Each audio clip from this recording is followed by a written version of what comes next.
Welcome to Lowndes Legal Talk, where we share perspectives on legal and business issues affecting you.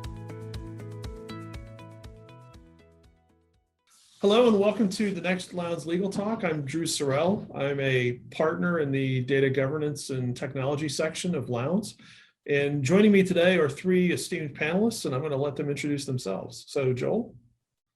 Hi there, my name is Joel Schwalbe. I'm the Chief Information Officer for a company called Transnetyx, located in Memphis, Tennessee.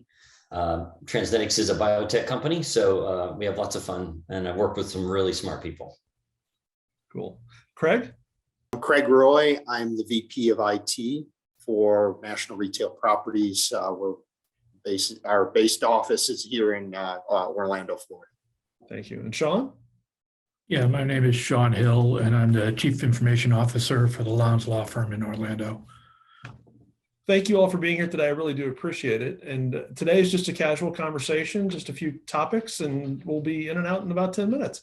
So gentlemen, what are the trends that you're seeing in IT? I think the first trend that I'm seeing is really there's just a real constraint with qualified technology resources, meaning people available. We have our own dev team, and we have some nearshore and offshore developers, but boy, it has been really challenging to find qualified folks coming out of the pandemic or paying them commensurate dollars. It's just been a real challenge. So that's one trend, and I'm sure Craig and there are others. So, Craig, how about you, buddy? I'm going to say in the REIT industry, we're starting to see a lot more trends. I think REITs in and of itself, but even in cybersecurity, you're seeing a lot more trends in machine learning and artificial intelligence. I think those, the mention of the cybersecurity products and services are really taking advantage of that on the forefront. But I think those areas are going to really start developing. Piggybacking a little on what Craig mentioned, I think some of the close-in activity is going to be around automation and building better automation platforms to help get rid of some of the menial tasks and then free up resources. I'm going to add on Shawn's comment because that's a good comment actually, and it leads to a lot of the development on products like Power Automate in the Microsoft platform, Power BI. Power Apps, where we're seeing a lot more trends in codeless-based applications where you can design workflow. You're putting it more in the hands of people that actually do that instead of them trying to translate for IT. So we're actually seeing more of a, not everything has to come to IT as far as development goes. So we're kind of growing smarter people in other sectors of the company so that they can take advantage of a lot of these applications where it's codeless design. So no code and low code is what I've heard that referred to as? Yes. Okay. yeah, and I think that's important too, because getting it out of the hands of IT and into the power users or whoever makes a ton of sense, because that way you're not waiting on IT resources to do things. And we're seeing that as well. Power BI, those apps. And really want to echo machine learning as well. We're using machine learning to actually call our genotyping results so that we get them more accurately and more predictive on that. So it's there's a lot going on in that area. Interesting. So Craig, you mentioned this in your response, but what do you think about data governance and cybersecurity? How's that affecting the industry, not just your industry, but Joel and Shawn, your industries too? And actually, I'm going to ask you to clarify specifically what you're kind of leaning towards. Sure. Cybersecurity, as you know, is just basically having control over the access and integrity of your data. And then data governance is kind of a bigger picture concept, meaning how do I control from cradle to grave my information and my data? So I know where it is. I know how to deal with it. I know how to use it. I know when to get rid of it. And I know that once I've gotten rid of it, it's no longer accessible by anyone. That's what I mean by those. So obviously it's a big impact in our arena of making sure we have tight controls being a public company, having tight controls around the data, who's got access to it, how long do we need to keep it, and especially when we're dealing with external activity or access to different documents and stuff. So it's got a huge impact. The audit process has really transformed more into not just on the numbers themselves from the financials, it's gotten into more of the cybersecurity elements. Okay. Shawn, how about you? From a security standpoint, we're seeing a lot of inquiries from our clients with requests to document our security policy to them. But I also think it's driven the industry to move more towards security built into the systems rather than security as an afterthought. And I think that's big, that security is at the front of these conversations, and it makes us move forward with more tighter and tighter security concepts.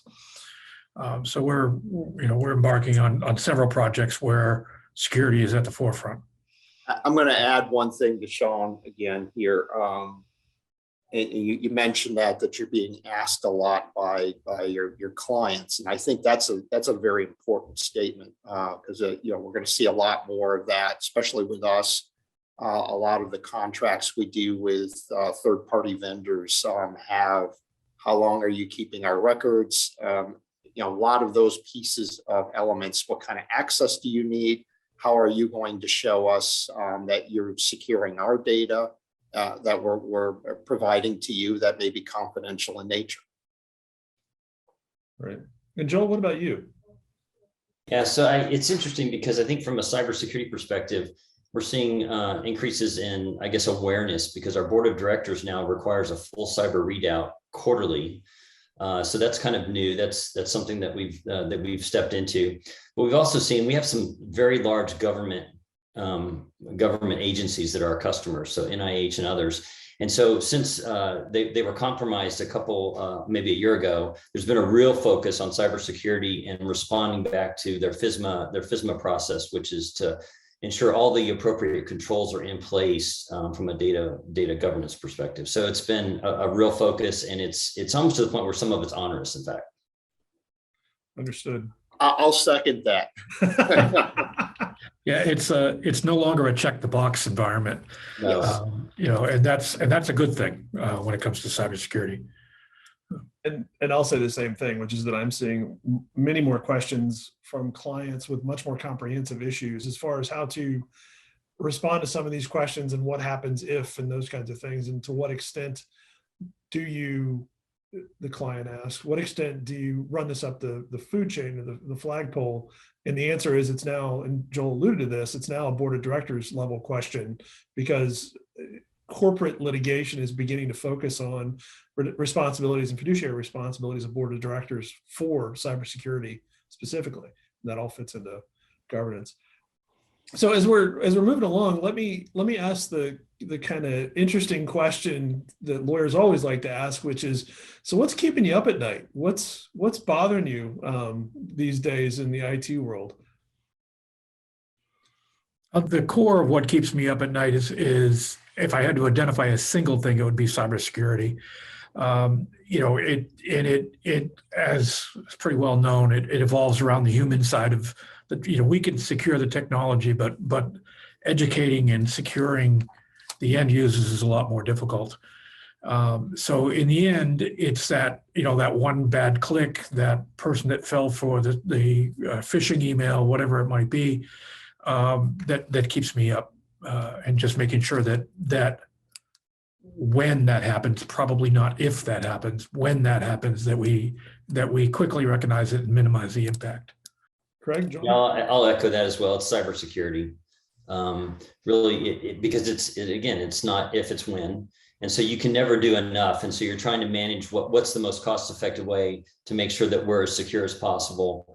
And we do everything from, we have weekly scanning, internal and external in the network, obviously all kinds of training, mock phishing, everything to try to be smart and educate our folks. about the risk, and it just takes one click, and you're dealing with the consequences of it. And I can tell you, the company a couple of years ago, it's public knowledge, we had a fairly sophisticated ransomware attack, and it nearly shut us down for a week.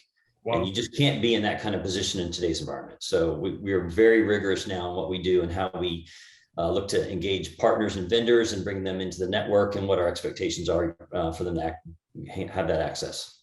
And I'll add to that. I mean, I think I'm in unison here with everyone else that it is cybersecurity that's the main concern. I think more for me, it's the unknown that scares me. And when you have things like Log4j, like the attacks on, oh God, what was the package that somebody built or put it right in? SolarWinds last year. Which one? SolarWinds Orion. Yes, I mean, so here are tools that you're relying on to deal with cybersecurity, and the attackers are infiltrating the mechanism for that to go out the door. So you had all of that was blind-eyed by all of your security tools, and we're going to see a lot more of that sophisticated style attack going on to infiltrate into networks, and they're going to sit in your network a hell of a long time. If you're whitelisting all of those pieces of the operation.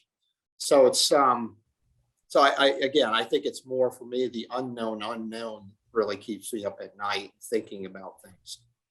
It really is an arms race right now, meaning you've got defenses that are deployed, and then the next thing you know, that they've built a better mousetrap, they being the bad guys, and have come up with a way around that. It is so much easier, it strikes me, to be the person trying to find new ways to get in it than it is to be the person defending, because you're limited in your budget, whereas you've got an entire world trying to break into your system, from anywhere from the kiddie coders all the way up to nation state actors with entire agencies designed and built to come up with the next thing to penetrate a system. So, and you're also dealing with an underlying technology that was defined and built in 1950s. Right. So, I mean, it wasn't built with security in mind. So your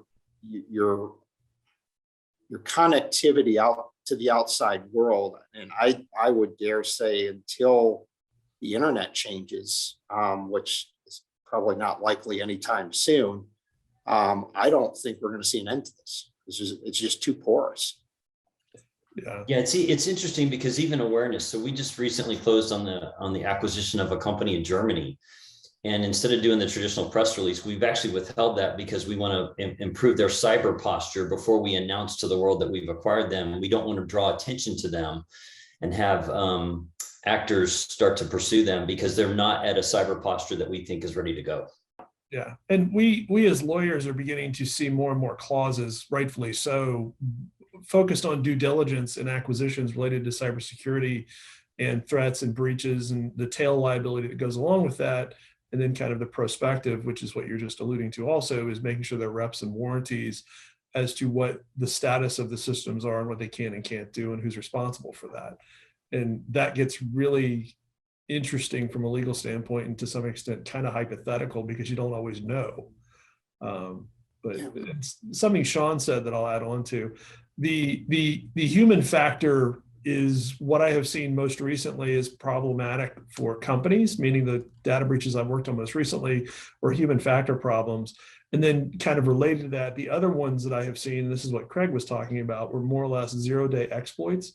So those, to my mind, are the biggest issues. It's not, I think, that companies are failing to appreciate the problem anymore. I think it's now a question of trying to get all of the employee and persons a little bit more incredulous and suspicious before they click on whatever. And then I think the SolarWinds thing is another example, is just trying to figure out how to deal with things that you just don't know exist until you find out the bad way. So, and you're in a constant battle all the time between applying security patches and figuring out what breaks when I put that in. Right. That I think is one of the big nightmares that I deal with a lot is, putting something out, you patch something from a high exploit value and high risk on it. and now printing breaks for Right. everyone. So Right. it's like, okay, And you sandbox. want to be secure, or you want to print your documents? Right, exactly. So you have to deal with that dilemma of, and that's another area that we really haven't delved into, and frankly, we probably don't have time to.